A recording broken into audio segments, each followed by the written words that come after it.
You know, we know we've got a full 12 players with the Impact sub that can win matches, and yeah, we've just kind of found two youngsters who kind of have proved to themselves that they're good enough as well.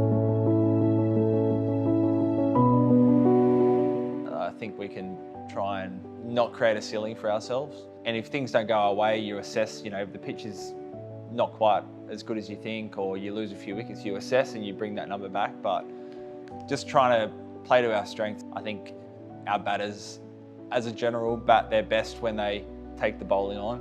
So just keep encouraging that from Dan and I, that's what we want to see from our batting group. And it's not going to work out every single game, but that's our strength, that's our style we want to play, and we don't need to just try and knock it around to get, you know, to an okay score. You know, we know we've got a full 12 players with the Impact sub that can win matches, and yeah, we've just kind of found two youngsters who now kind of have proved to themselves that they're good enough as well. Well, look, hopefully much the same. You know, every game, whether you win or lose, you kind of assess what you might do differently for, you know, going forward. I think it just hasn't quite come off the last games for a mixture of reasons.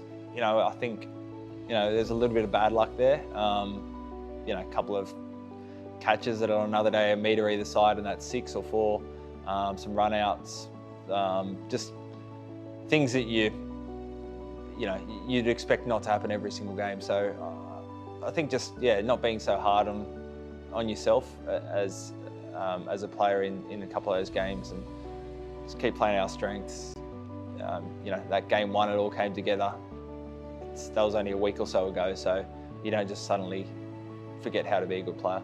I think whenever there's a style that's different to what's normal, or what the majority of teams are doing, as soon as it doesn't go right, it gets questioned. That's whether you're too aggressive or not aggressive enough, or whether you play an extra spin bowler or not, or whatever it is. You know, Dan and myself always maintain this is what we think our team looks like at its best, in this kind of style.